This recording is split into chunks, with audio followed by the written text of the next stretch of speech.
Japanese Imperial Army treasures in the Philippines. Commonly known hidden treasures in the Philippines today are those that were hidden by the Japanese Imperial Army back at the near end of the Second World War. This is due to the reason that they had left so many clues, even treasure maps, which are a great help in locating their hidden treasures. The clues come in the form of signs, symbols, or markers. You can encounter them on many different places, especially on areas where the Japanese imperial soldiers settled. As for the treasure maps, some of the Japanese imperial soldiers managed to cleverly sneak them out when they surrendered themselves, while some treasure maps got confiscated by the Allied forces. This explains why there are so many foreign treasure hunters with their own treasure maps, searching for the hidden Yamashita treasures. Despite the markers and treasure maps that were left behind by the Japanese Imperial Army, recovering the hidden treasures won't still be that too easy. Still, the signs aren't direct instructions where it needs good analysis in order for them to be interpreted correctly. This is the aspect that most treasure hunters are lacking, especially those who are just starting out on this industry. If you are one among these treasure hunters, you definitely need a mentor or someone who can teach what you need to know. The good thing is that that's one of the objectives of my channel, which is to educate amateur treasure hunters. Thus, if you are new to my channel, then you should subscribe and then hit that small notification bell icon to always get notified about my latest published videos. Now, you might be asking about why the Japanese Imperial Army brought their war loots in the Philippines. Back in World War II, the Japanese Imperial Army rose into power, where they were able to occupy most of the Asian countries, particularly the Southeast Asian countries. So aside from the Philippines, they were also able to occupy Singapore, Malaysia, Thailand, Burma, China, and India. At the time of their supremacy, Field Marshal Count Terauchi, the officer in charge of all Japanese Imperial Army in the Southeast Pacific area, ordered his high-ranking military officials to plunder all valuable items in their respective occupied territories.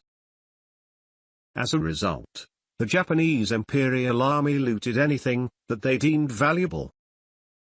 So, they end up taking anything that is gold-related, statues or images, and antiques. No one really knows how much items did they looted in terms of their total value. But one thing is for sure, it is an amount of money, more than enough to rebuild one poor country.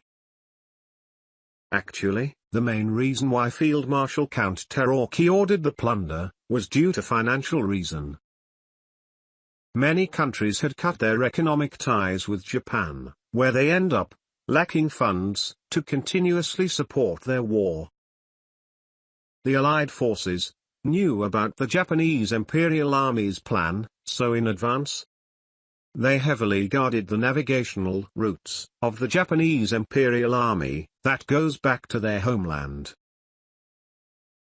Since it was too risky for the Japanese Imperial Army to fight their way through, they devised another clever plan. Instead of Japan, they shipped all their war loots in the Philippines. And being aware that they were already no match against the Allied forces, it was a part of their plan to hide all their treasures on different parts of the country, which they had succeeded. Their second plan was their retrieval operation, which unfortunately, they did not succeed. This plan was to win the trusts and hopes of all the Filipino people. It was indeed a very good plan, but it all failed when the Americans unexpectedly drove them away and invaded the Philippines for themselves. As a result, many of the war loot treasures hidden by the Japanese Imperial Army remain undiscovered. Recently, there was a report claiming that Japan did successfully transport their war loot, where they were able to outsmart the Allied forces. This is why they were able to rebuild Japan in just a short period of time after the Second World War had ended.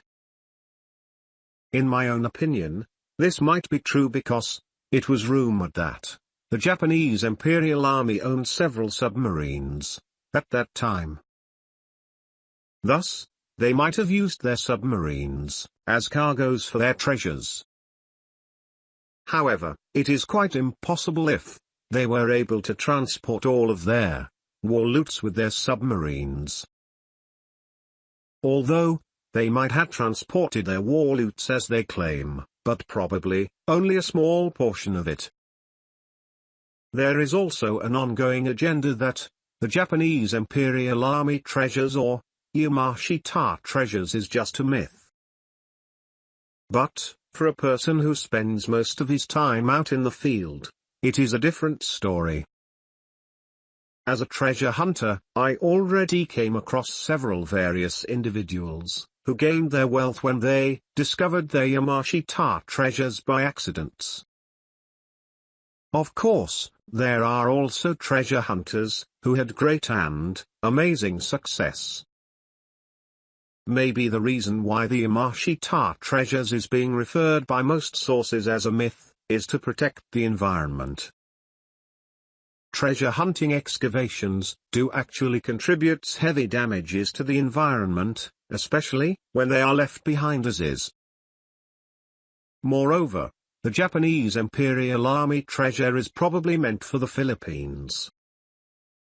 This country, particularly its people, had already suffered a lot of years under foreign rulerships. Just to tell you, the Spaniards ruled the Philippines for 333 years. Through the Japanese Imperial Army treasures, it might give Philippines a better chance for the Filipinos to catch up with all those years and improve their country. Are you new to my channel? You may want to subscribe if you enjoyed watching my videos.